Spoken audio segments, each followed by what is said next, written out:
Hello, my name is Pierre Jimenez, and I'm going to talk about autonomous vehicles and a ethical conundrum that comes up with them. I'll be looking at Kantian ethics and utilitarianism. Alright, let's start with autonomous vehicles. Autonomous vehicles are being researched by a lot of different car companies, most famously Google, but also Mercedes, BMW, GM. Now, autonomous vehicles are vehicles that can drive themselves, so that's the idea. They have a certain kind of autopilot with them. They're being tested right now in California, Michigan, Nevada, and for us in the class, Florida as well has allowed laws for these vehicles to be checked out and tested in various situations. Now, the Department of Transportation have said that they've given these different levels of automation to vehicles, level 0 being no automation, level 4 being the highest.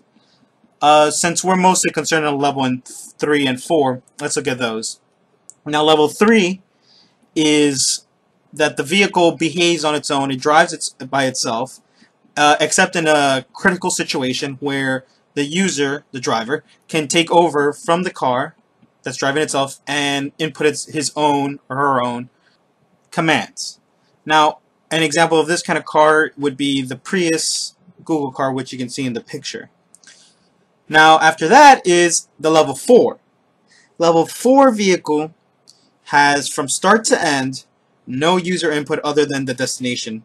And oftentimes there might not even be a steering wheel. In the case of the new Google vehicle, which has yet to be road tested, but is on its way to that. So why do this? Why are these companies researching autonomous vehicles? First of all, there will be fewer collisions. Right now, 90% of all traffic accidents are attributed to human error. That means there will be 90% less accidents. That is a huge number. On top of that, people of our age, from 5 to 34, whoever is a child here, are more likely to die in a traffic accident than any other kind of death. And Google has actually been testing these vehicles out for a few years now. They've racked up 1 million miles among all their vehicles, and they've never had an accident with one of the autonomous vehicles. There have been accidents where other people have crashed into them, but the vehicle itself causing the accident has never occurred. On top of that, there'll be less traffic congestion. Bumper to bumper, you'll be able to get closer to the car in front and the car behind you, because robots or autonomous vehicles are the ones that are taking over and can perfect this. And it's not just bumper to bumper, but side to side as well.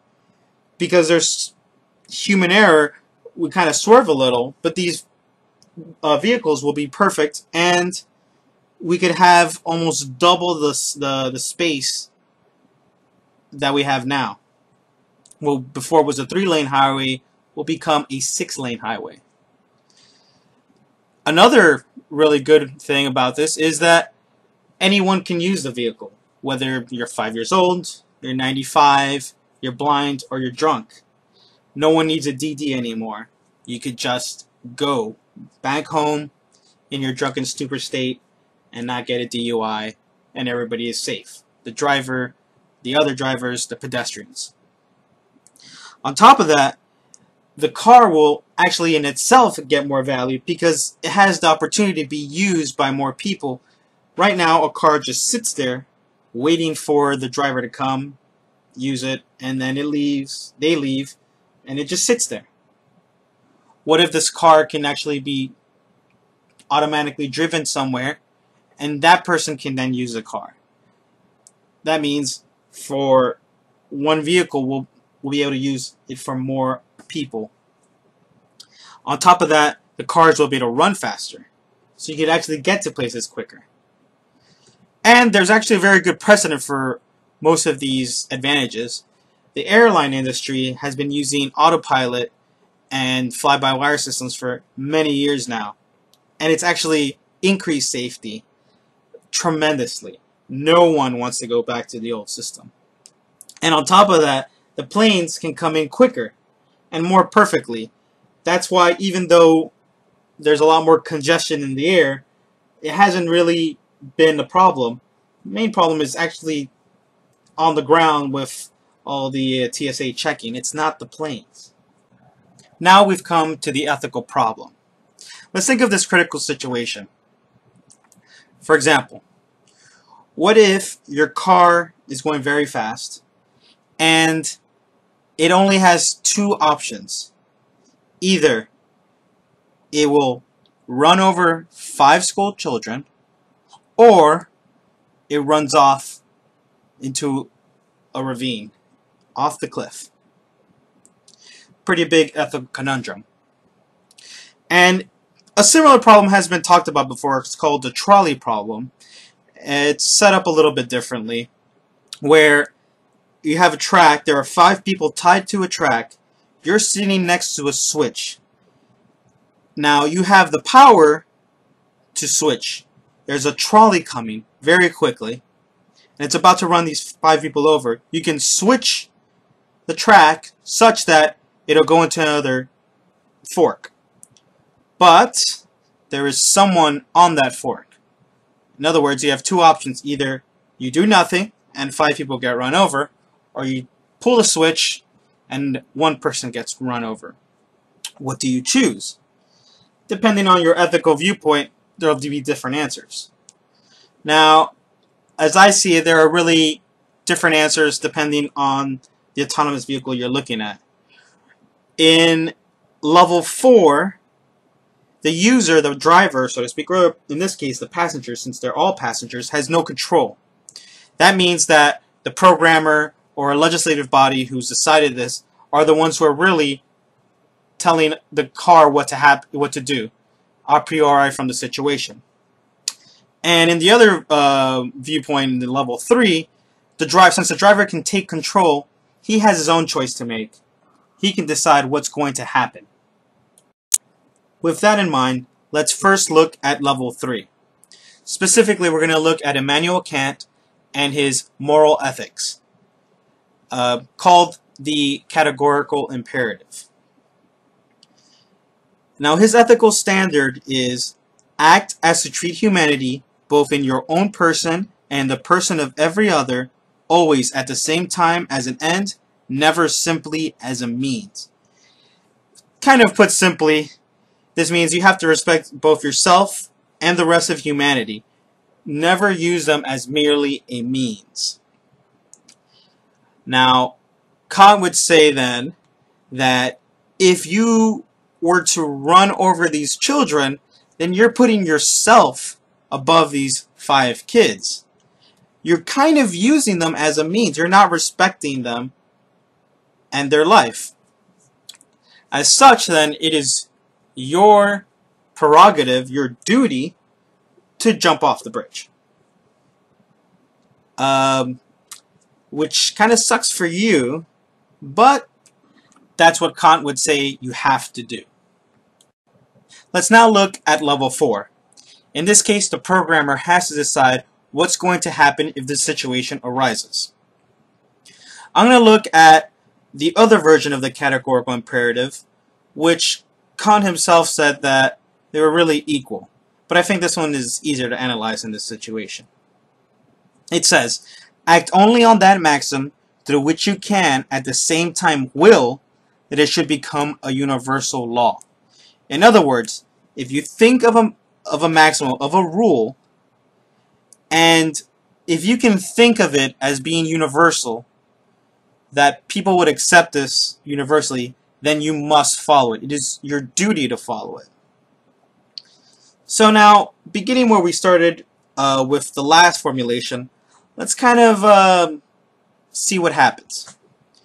Now, in this case, I'm going to formulate a new maxim that says, as a programmer, I am to let a person in a car die if the car has only the option to run over 5 kids or jump off a cliff in order to save the kids. Now, the next step would be to see what would happen, what would this world look like if this maxim were true. And not only were it true, but that everyone knew this is what it was. In other words, some programmer in Google programmed this in, and they said on a blog, what would happen? I believe that a rational person would say, no, I'm not going to use these vehicles. It's a terrible idea. I don't know if they're going to come out and one day you'll just decide that these 5 kids, or these 5 things that it thinks are kids, are going to get run over, so it'll just throw me off a cliff. I'm not going to use this vehicle. In other words, there's not a maxim that can really exist as a universal law. But this would be bad.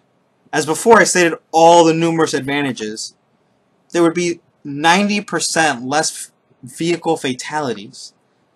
That'd be terrible. In other words, we are going to be choosing a world where more people will be dying over this one.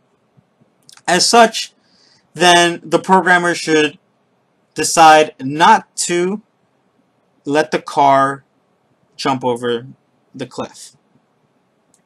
Now, as a point of comparison, let's look at utilitarianism. It's actually very simple. In level 3, you're driving the car, there's 5 lives at stake, there's only yours. You should jump off the cliff. In level 4, the programmer has to decide 5 lives versus the 1 life. It's pretty simple. 5 lives are worth more, I should let the car jump off the cliff.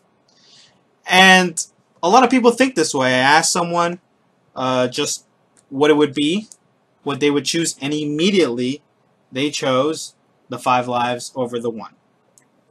Now there are some other considerations which are in the ballpark of what I've discussed that are similar but not exactly quite like it. One is, what if there are 2 bicyclists? One with a helmet, one without one. Which does the car choose to hit? The utilitarian would say, hit the person with the helmet. They have a better chance of surviving. But I believe Kant would say, hit the person without the helmet, because if everybody knows that if you have a helmet, you'll get hit, why would anybody wear these helmets?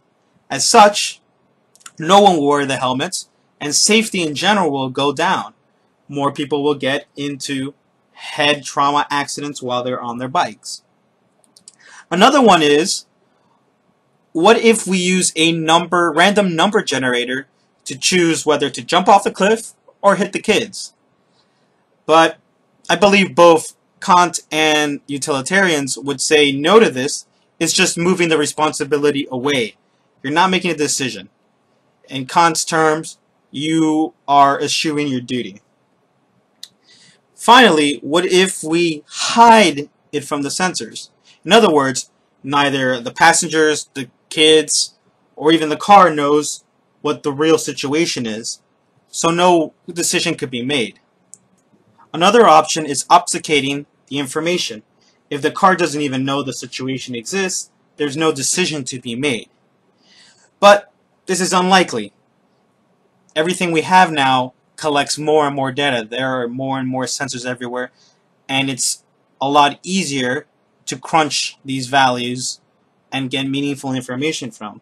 On top of the fact that utilitarians and Kantians would probably disagree with this approach as well. You're eschewing your responsibility once again. Now finally, in my view, I would have to go with the Kantian interpretation, because I want there to be self-driving cars out there. As someone who has problems driving, can't really drive, I want self-driving cars. But on top of that, more than that, it's the fact that they are safer. They will be better than humans.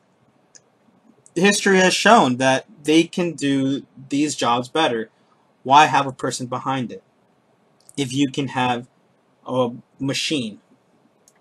In this case, losing 5 lives is terrible, but society at large benefits from autonomous vehicles. They are just safer and more productive.